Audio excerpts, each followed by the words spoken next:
All right. Welcome, Mark, to the Self-Employment Success Podcast. Thanks for being here. Great to be here, Leland. For those of you who might be listening and not watching this episode, Mark is actually in Greece. He just told me a minute ago that he was biking dirt roads trying to find Wi-Fi for this episode. And I feel like that is just a picture of, all right, this guy has achieved some level of success in life that he is adventuring and calling into the podcast from the other side of the world. It's a Look, first for the podcast. I love it. You've set aside some time for us to have this conversation for your audience, and by the way, everybody, thanks for tuning in. But I figured I've got to do whatever it takes to get on this thing and not have to reschedule. So that's probably one of the themes that we should talk about: is you got to do whatever it takes to make it happen in life. Yeah, honestly, that's a great principle. So Mark, start off, tell us a little bit about what you're up to today, the current project you're working on, and kind of where it stands. It's really interesting, so I'm excited for people to hear about it, but I'll let you kind of take from there. Tell us about Light Circle. Yeah, thank you. Yeah, so I'm part of a movement called Light Circle. It's basically a mastermind community. If you all know what that is, it's a group of like-minded people all moving in the same direction. And this is my seventh mastermind that I've created. I've created mastermind for millionaire men. I've created masterminds for soulful, successful people. I've created masterminds for people that want more success out of life. This is the culmination of a lot of my life's work. So I'm really excited about it. It's just kicking off right about now. And it's to me, it's a life changer. Because have you ever had something really happen to you, Leland, and you've been really successful, and you turn to somebody and you tell them, and you want to tell them about it, or maybe you even tell them about it, and they go, "Yeah, easy for you, Mr. Rich Guy," or "Easy for you. You've got it coming. You had it coming so easy." Or you just don't want to make them feel worse, right? So you don't even tell them. So you mute yourself. And I think so often what we need to do is need to have people around us that are going to celebrate with us, right? They're going to cheer us on. They're going to encourage us. They're going to maybe give us some tough love sometimes to make sure that we, set out to achieve the things that we want to achieve. So it's a community. It's an educational spot where we take 2,500 years of knowledge every single year and distill it down into digestible chunks where you can learn things about money, you can learn things about relationships, health and vitality, travel, spirituality, soul, time, these kinds of things, so that you're not at the mercy of this programming that we have in this Western society, right? We're programmed by the TV and our social media and our friends, and we think we have to keep chasing the dollar, right? And at the end of the day, and I thought the same thing. Like when I started out, I was like, I want to learn how to be really, really rich. That's the most important thing. Why? Because that's the models that I had around me. Like, be really, really rich, right? Yeah. Lifestyles of the Rich and Famous was this old show that I used to watch, and I used to program my unconscious mind to be really, really rich. And I realized, once you get rich, there's a lot more to life than having a bunch of money. Like, who needs a bunch of paper stacked on the table with a bunch of dead presidents on it? At the end of the day, you need people around you that could celebrate with you, that could be on a journey with you, that are going to be there every step of the way. So that's kind of the long answer to your very short question about what Light Circle is. And we can go from there and talk about anything you want. I love that. And I think you're right. There is this programming, the quote unquote American dream so much. I mean, even just and we're not going to get political in this conversation, but all the like 1% versus haves and have nots, just that whole like theme that's progressed through society is so rooted in, if I just have more money, we'll be okay. And obviously if you don't have money, that's challenging. Like, money is a powerful tool, but that is not the key to life. And I tell my clients that if you come and you work with me and more money is your goal, that's your sole goal, I just want more money, you're going to fire me. You're going to fire any financial professional, because you're never going to have enough. But That's right. If you have a dream of, hey, I want to start a business, I want to have more time with my kids, I want to have more freedom, I want to have, fill in the blank, I want to work, I want to take off half the year and be able to afford that.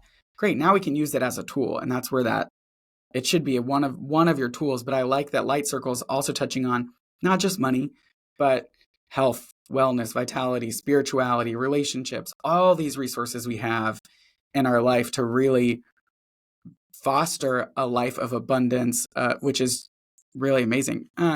So I'm intrigued because I know you mentioned when you were younger, you were training, the way you said it was you were programming your unconscious mind to focus on money.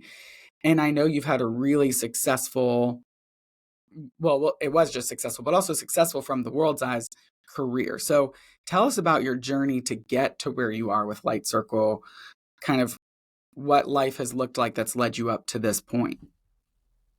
Well, there's a lot of years I've got behind me. Hopefully fewer years behind me than I have ahead of me. But Mm, life has been great. And so I learned a long time ago from my dad, who was my role model.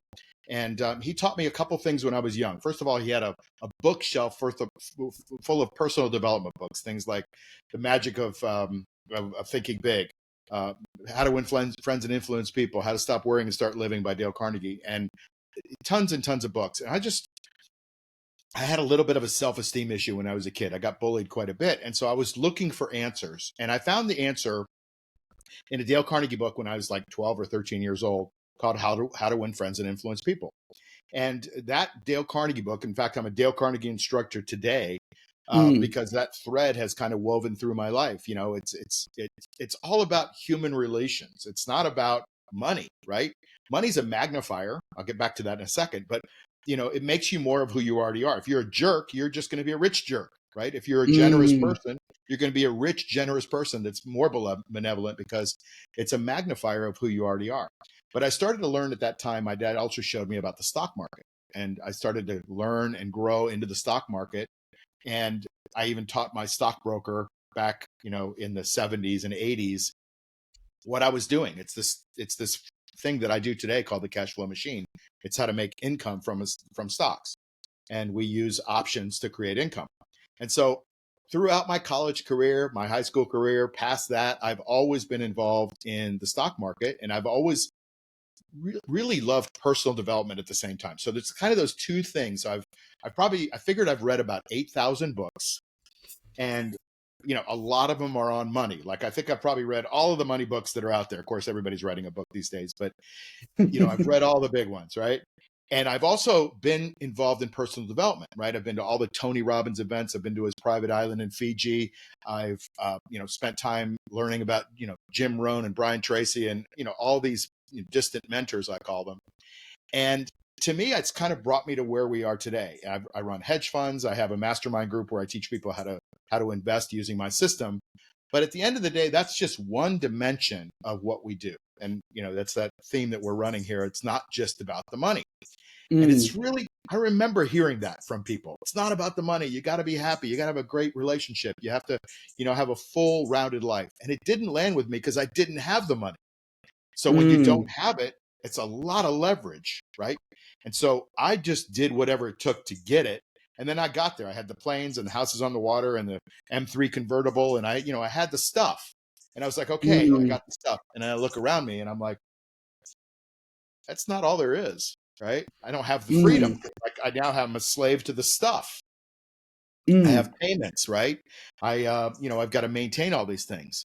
And so then I started to realize it really is more about freedom for me. Like I can have the stuff. Okay, great. Check. I've gotten it. But now what else is there to life? Like if you're not healthy, it doesn't matter how much money you have. If you don't have a great relationship with your friends, your family, your spouse, your significant other, you know, there's not a lot of people that you can share your life with. If you don't have youthful health and vitality, if you don't have profound spirituality in your life, and maybe travel is not your thing, but it's my thing. So I kind of think you really grow at your edges when you can travel. And then finally, mm, magical self connection. If you love yourself, if you know who you are inside, then you can show that to the outside world, and other people can be allowed to love you, and then you can be allowed to love other people because there's a confidence and there's a connection there. So those are the principles of Light Circle, and that's the journey to what's gotten me here. It's kind of a parallel track between personal development and learning about how to achieve more in the money department. yeah. Okay. So there's a lot there. But I Okay. think you might be one of my takeaways is you might be the youngest Dale Carnegie reader of all time. I don't know anybody who reads Dale Carnegie at 12. But Yeah. I think that's really profound. I mean, his principles work, like we know that. He's Yeah. talking about life and the heart. Um, so you kind of take two. trains who are going in parallel directions in some ways, like the um, radical work on yourself, personal development, while also, I mean, running hedge funds, running like people, regular listeners won't know what ECN is, but I mean, that was really impressive back in 2005. You have this very impressive quote unquote world resume of, owning a broker dealer, running that, being a financial planner, just you achieved the success in quotes that so many people seek after and that you were seeking after. If I just have the money, if I just have the stuff, Yep. then I'm okay. Then I'm happy and then I can, live my life. But then once you had that, it was, well, wait a minute. Why am I still not satisfied? Why am I still not quote unquote okay? And it was because we were missing these other elements. And I think that theme, I mean, that is something I could talk on for days and days and days because I see it all the time. I mean, Sure. my whole job is helping people with their finances, and everyone is running after that. And you see people run after the house, the country club, the boat, all these things that feel like new toys, new accolades, new shiny objects. And I think there's this innate piece of us that says, if I can have those things, then I'll be okay. And then then my life will be fun. Then I'll, you know, fill in the blank. And I've just never seen that actually work in real life. I feel like everyone gets there and that alone doesn't fulfill them. There's this need, like you're talking about, of youthful vitality, of deep spirituality, and of relationships. My wife and I really prioritize our faith and our relationships with our family and friends, and really trying to foster deep rooted connection, because that helps us out in our marriage. That helps us out in our life. Like you said, we can share our life not only with each other, but with others around us, both the beautiful things and the really painful parts of life. Like, I just think there's some magical piece to that of, like, no matter what you believe about life and faith, we're all put here, and we weren't put here alone. Like, we were put here to be in rich community with each other. So I guess speak to that. When we were emailing before this, something that was brought up was this idea of, if you want to go fast, go alone. But if you want to, I'm going to butcher the quote, if you want to go well, or if you want to Far. finish well, what? If you want to go far. If you want to go far, that's it. Go with someone. So if you want to go fast, go alone. If you want to go far, go with someone. So can you speak to that? Well, I've changed it. If you want to go fast, go alone. If you want to go far, go with Light Circle. So it's now my quote. I've stolen it. Put that trademark on there. Put the trademark on. I don't think anybody's trademarked it anyway. But yeah, that's really the key. It goes back to that concept. Like, have you ever gone someplace? And I travel all the time. I've been to 62 countries, and my goal is, like, I got 38 more to go to be able to do the check. It's just a silly goal, but I want to do 100 countries. But you can go to a country. Like last year, I went to 6 Baltic countries: Albania and Macedonia and north of Greece. I just took my motorcycle and drove all around. And you get back and you want to share what you experienced. Like, I experienced some really cool stuff, but everybody's got their life too.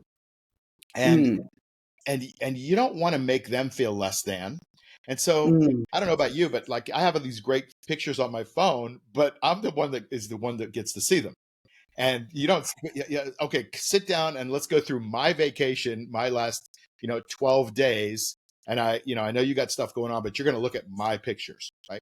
So we don't get to share very often. Now, when you're in a group that is like celebrating that, right? Because I'm going to go off on this little tangent. Here's what happens in our Western society. So you're right. I had all the trappings of the Western society. I had the boat, the house on the water, with, the airplane, all the stuff, and a beautiful woman that didn't want to travel with me. So what did I really have? So I actually sat down and I got really clear, Leland. I got really clear about what I wanted in my life. And before that, I wasn't really clear. I thought I wanted all those things. But when you actually sit down and you go inside and you get clear on your vision, then you realize, what is your vision? Like, is your vision your choice, or is it the programming that we've gotten all of our lives? And Mm, that's the first step, is that you've got to really get clear and make a decision and then have commitment to follow through. So my commitment after the decision was sell everything. So I sold mm, everything. I sold my car. I sold my houses. I had this incredible piano. I sold that. I sold everything so that I could start living this life around the world. And that was really the impetus, is that I wanted to make that change. The downside of that change is that now I had to find people to go with me. And everybody's got their mm, lives, right? They've got their anchors, they've got their kids, they've got their jobs, they've got their houses, their mortgage payments. And so now it gets a little lonely on the other side of it, because you want to be able to share your life with somebody. So that goes back to that concept of magical self-connection. You've got to get really good with yourself, being with yourself. I love being with myself. I love to create. I love to spend time by myself. And I also mm, love to be with others and laugh with them and share with them and things like that. So long answer to this concept, but it's a balance, right? It's a balance between being good with yourself and then being able to share your life with other people that mean something to you and that you mean something to them, and then everybody wins and everybody kind of goes forward together. mm. So that is a radical change of life for you to like go Sure. in, get crystal clear. And I think that that is something that's easier said than done, right? Sure. Like that is really heart work is like the hardest work Yeah. you Yeah. can do to really like get honest with yourself to get, and sometimes it takes like third party circumstances for you to hit a place where you have to, I think that's why some people, when it comes to negative things like addiction, it's like you have to hit rock bottom before you can get clear with yourself and make a change. So So true. what was that process for you? How did you just decide, hey, I'm going to sit down, I'm going to get crystal clear about these things? I just think that that's a profound thing to do that people talk about, but rarely actually ever are able to engage in well, Yeah. because you're Yeah. also just blinded. It's like, how do you unprogram unconscious programming if you're the one that's programmed, right? That's Like right. it takes like an innate honesty with yourself, critical thinking, vulnerability to be wrong. Like you have to be willing to unlearn things, which I think is one of the key principles of being able to learn things, is to be able to actually unlearn other things. Um, and so how did you get there? What was that process like for you? So it was a combination of a few things. Number one, it was a feeling, right? Sometimes it's not on paper, the Ben Franklin thing, what's good and what's bad, line down the Hmm. middle, and whichever one weighs more is the one you decide. Sometimes it's just a feeling.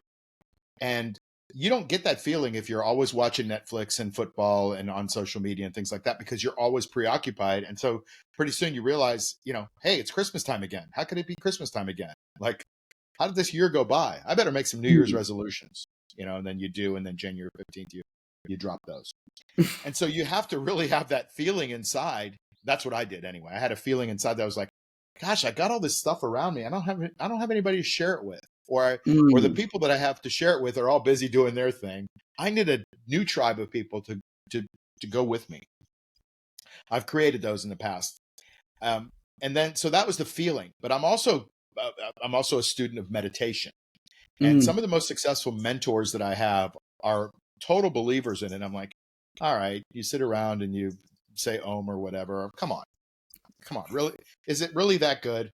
And then I started to study. I studied with Deepak Chopra, and I started to really get into the practice of just getting clear and quiet. And when you get clear and quiet, it that's the exercise, right? It's very difficult for our Western minds to get clear and quiet. It's called the monkey mind. You got stuff going on all the time, little monkeys jumping around in there. As soon as you clear your mind, something else comes in there, and you're like, get out of there. But that's the exercise of getting clear. And then when you get clear, things start to get clear. When mm, you create the vacuum, right? Nature abhors a vacuum. So all of a sudden you create the vacuum, your brain actually has a chance to relax. And now the real stuff starts to come through. And if you can be disciplined enough to kind of just sit with yourself and listen and not judge, you start to get some really serious answers. So Mm, I know it sounds funny, but and I'm a Western guy, right? Like I'm in the programming, but at the same time, I'll throw on a candle and I'll put on some decent, classical music, and I'll just sit quietly for 20 minutes mm, and just think about whatever comes in, or I'll clear and it'll come in. And if you just get into the practice of doing that, it's not like every time you get these epiphanies, like, oh my God, I'm going to change your world, or I'm going to write this classical music or something. But you get to experience some really profound changes in your heart, in your mind, in your soul. And that's yeah. kind of where it was for me. I think that's powerful. And I think, um, while some people would hear meditation and hear like Eastern, which I mean, obviously that's because that's where it comes from. It's in like if you look at every major world faith, it's there somewhere. Yes. Like even Yes. in Christianity, it's contemplative prayer. Like we all call it something different, but there's something to, like you said, just slowing down. And it's hard. I'm like terrible at it. I totally have the monkeys, and I'm like, all right, no, get that out of here. Oh, then I like 10 minutes later, I'm like, oh my gosh, I've already like gone down this other rabbit hole I didn't even realize. I'm like unaware of what my thoughts are doing. And That's okay. um but I do think that there's something to that. Like I think when you look at all these different ways of full life, there's themes, right? Like there's the theme of love. Like every major world faith talks about the power and importance of love, of living in community, of being unified with people and in right relationship, of slowing down, listening to something greater than yourself. Like, and I think that, at least in my own life, is also really powerful. But I just really commend you because I do think there's a lot of talk these days about going inside, doing the work, listening to quote unquote your truth, but it's really hard to actually do it. And if you Yeah. don't do it well, then you're just running around rampant like my way or the highway. Like, Yeah, and and you know what's really hard is if you don't have the right people around you. And at the time that I made some of those decisions, which was going on like 8 years ago now, something like that, everybody wanted to judge and give me their opinion because they don't want to lose you. Like everybody saw Mhm, me selling everything that I had and deciding to go around the world and start traveling and experiencing new cultures. And they were like, "Oh, what a dumb idea! Like you're going to want to come home. You're mm, going to want to be back. What about you? What about your house? Like, how are you going to leave your house? How are you going to do this? How are you going to do that?" And they would put their judgment, and that's okay. Everybody, we all have our judgment. We have our filters, and they would judge based on that. And then they wouldn't want to lose you, and so you wouldn't want to let them down either. So you have to make a tough decision against what these people are saying to you to realize, well, they're coming from love, but they don't have all the facts. And so you mhm. have to make that decision to go through that. That's also the tough part about being in the wrong environment. Yeah. Well, at the end of the day, humans are insecure, fickle creatures Sure where, are. they so often, a lot of times those thoughts come from their unconscious programming that's flaring and saying, well, if he's doing this, does that mean my way of life is not right? Or like, which I know is silly. You're like, this is a total singular decision, but like, so often you hear people and it's really like they're just uncomfortable with the idea that you're doing something different than they're doing. Yeah. And it's Yeah. hard, even in love, sometimes that's how it goes. And so you're right. There's a place where you need to have people in your life who you trust, who know you, who love you, who can encourage you, like you said, celebrate you, and who can challenge you. I feel like that's true for everybody, whether you're an entrepreneur or not. But I do think in entrepreneurship, it's critical because you can just live your life on an island. But like you also, at the end of the day, have to be accountable for your own decisions and your own life and say, all right, Yeah. like I am going to make a choice. I am going to choose these things for myself and stand by my decision. Yeah. Yeah. Um, And one other thing on the meditation is, I didn't really, you know, I'm always being convinced and I'm always skeptical. And when I read that Ray Dalio considers meditation his number one secret to success, and Ray Dalio, for those that don't know, runs probably the most successful hedge fund, or did run the most successful hedge fund called Bridgewater, in history. And and he attributes all of his success to meditation. And here's Mm, a Western guy that's like, hey, look, I did it. It took me a while. I still practice it, and it's worked for him. So I just wanted to throw that in there for those people that are still skeptical, because it does make a difference. totally. Yeah.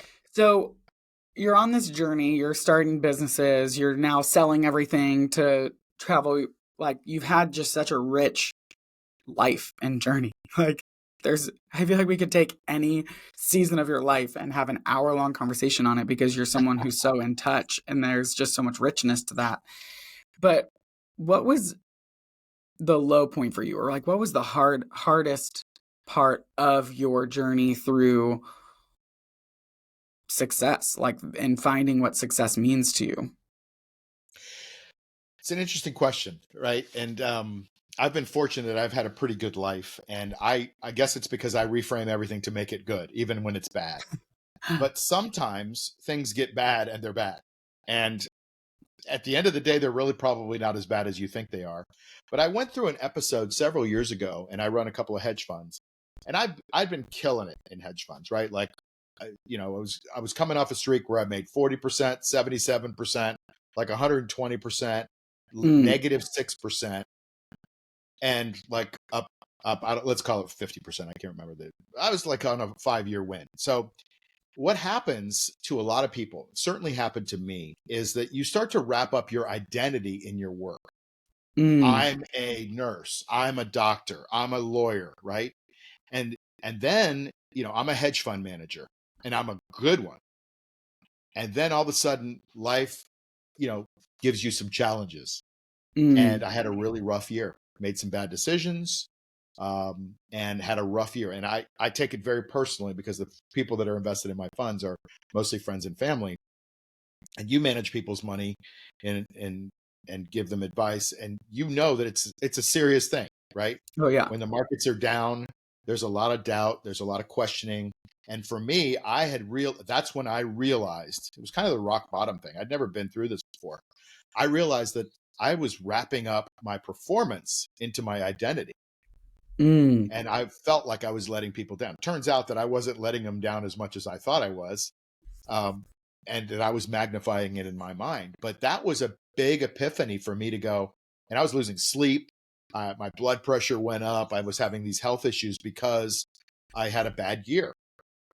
And I realized, after meditating, after contemplating, after listening some very supportive people in my tribe, like, look, there's more to life than money, and people are going to understand, and you're going to learn a lot from this. And I just trust it. There's a period of time where you go under the water to get to the other side where the cave is, and you just trust that the cave is there. And I was like, mm, okay, I'm going to go underwater into a little bit of darkness, experience something that I've never experienced, which is, borderline, depression. I don't know what you call it, but it was tough. And when I came out the other side, I realized that the thinking that I had going under the water, like, think about it, it's going to be better. And you're going to look back on this one day and be glad it happened. It's exactly mm, the way it happened. It's exactly what happened to me. I got to the other side, and I'm like, you know what? It wasn't that bad. mm, And I need to learn how to decouple myself from my professional identity. And mm, this, Tony Robbins says the strongest force in the human personality is the desire to remain consistent with how you describe yourself. And so we have to watch our words. We have to watch how we describe ourselves, because if we don't watch out for that, if we don't guard our soul, if we don't guard that definition and the merging of the soul and the definition, we start to merge them as one. And then we believe that we become a failure if things don't work out exactly as we plan. And most of the mm. time they don't, right? Like, if you want to make God Yeah. laugh, tell her your plans, Yeah. right? So things don't always turn out the way they are, but we have to decouple our identity from um, our professional identity from our ego. Yeah.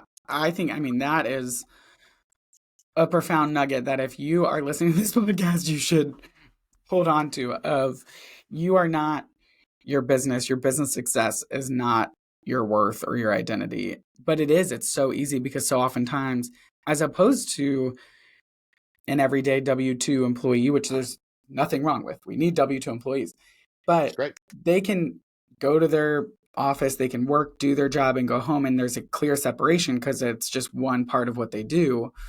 Whereas when you're self-employed, so much of it is coming from your own dreams. It's your baby, it's your responsibility. There's so much more weight and responsibility and desire and vision that you've come up with to create this thing, Sure. that it can really easily then become everything you talk about. Anytime someone asks you how you're doing, it's about the business.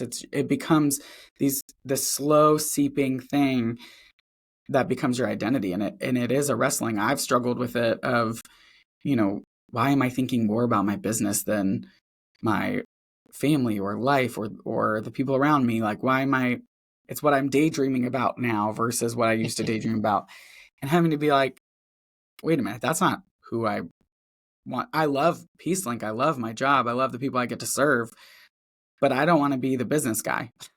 I want to Right. be wholehearted, whole person Leland, who's a great husband and father and friend, and who loves people well, and who's working on the invisible things of life, the eternal things of life, not just the temporal things that will fade away,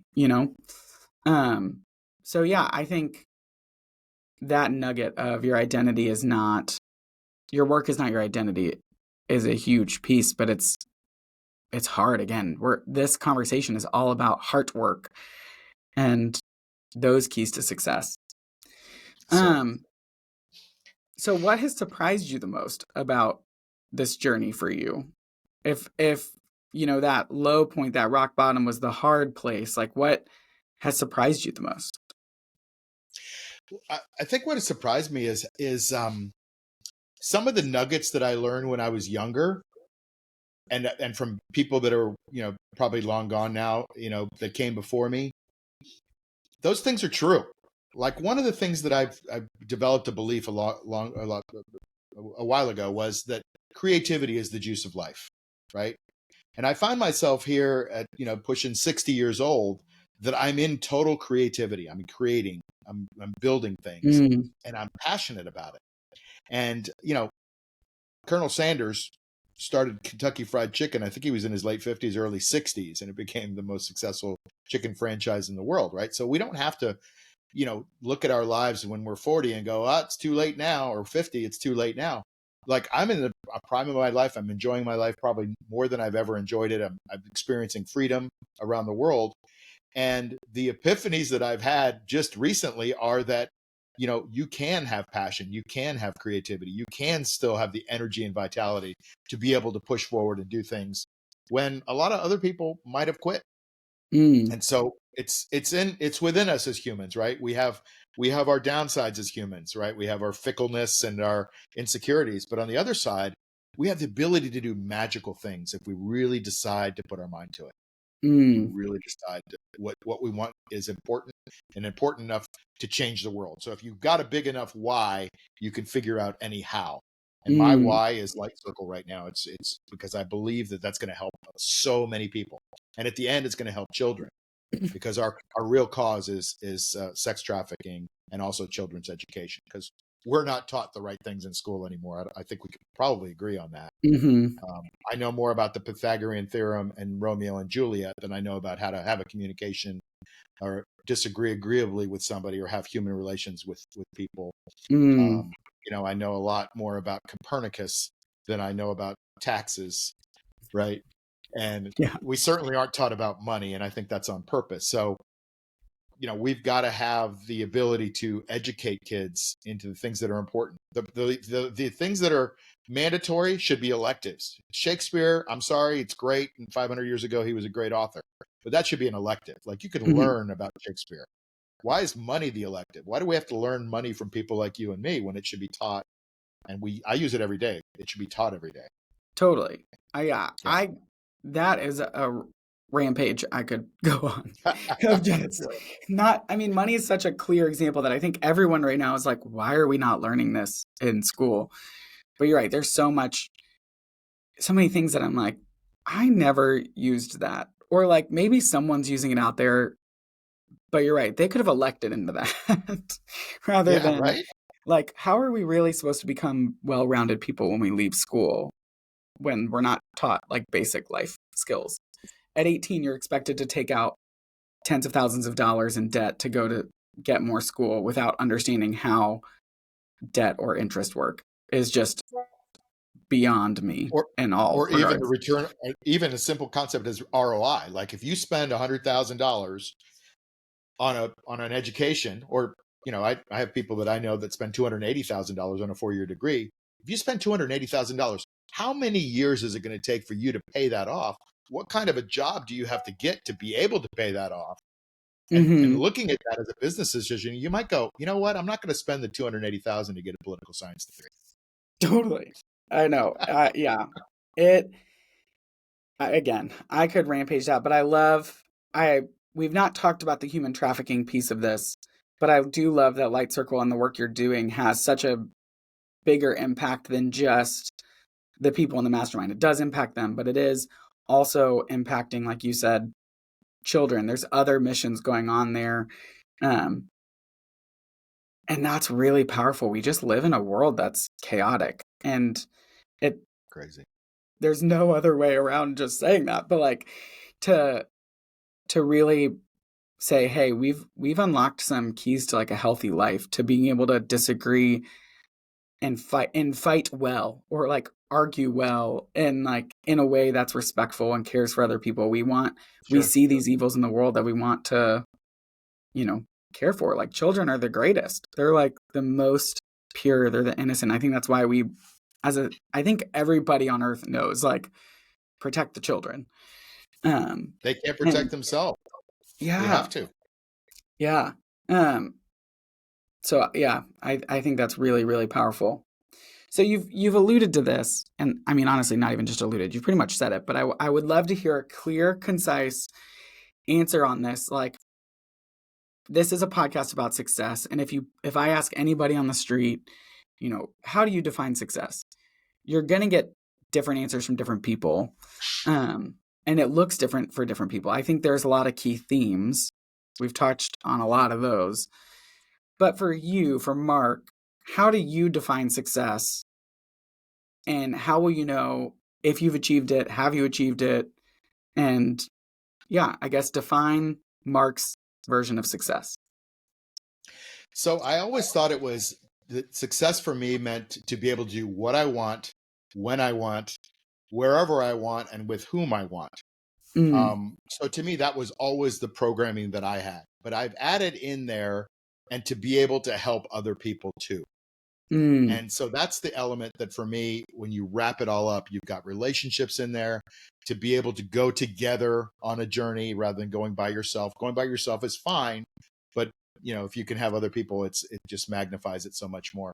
So it's a bit about freedom, and it's a bit about relationships, which are two ends of the spectrum sometimes. But the interesting thing is, so are relationships, right? There's male energy and female energy, or masculine and feminine energy. There's polar energy that pushes you apart, and that makes you argue, but then brings you together, and you have those mm-hmm, make up times, or whatever you call them, right? And that's the beautiful thing about the flow of a relationship. Kind of the same thing as that freedom versus relationship. And a really great relationship allows two people to explore each other's lives together, and allow each other's lives to explore individually, and bring mm-hmm. them together at the right times. So I think that's a long answer, but to me, that's kind of where it goes. I love it. And I agree with it. I would say so much of my own definition of success is revolved around relationships and freedom in so many ways, like the ability to care for people how I want, when I want, you know, with whom I want. I think the with is such a left out piece, and especially in Western society, because everything's about you, Me, me, I. me. We're very individualistic. But the idea of like, you can live your whole life, you could have all the accolades on an island, and you're going to be unsatisfied. And yeah, going with people creates tension, it creates conflict. That's why they say marriage isn't easy. Is like, I'm tying myself to another broken person. But in so many ways, it can also produce more freedom than you've ever experienced, which is kind of this like mystery of how does that work? you know? Right, Um, right. so I love that. Well, Mark, thank you so much for your time, your wisdom. Thank you for being on the Self Employment Success Podcast today. Been an absolute pleasure, Linda. Thanks again for having me.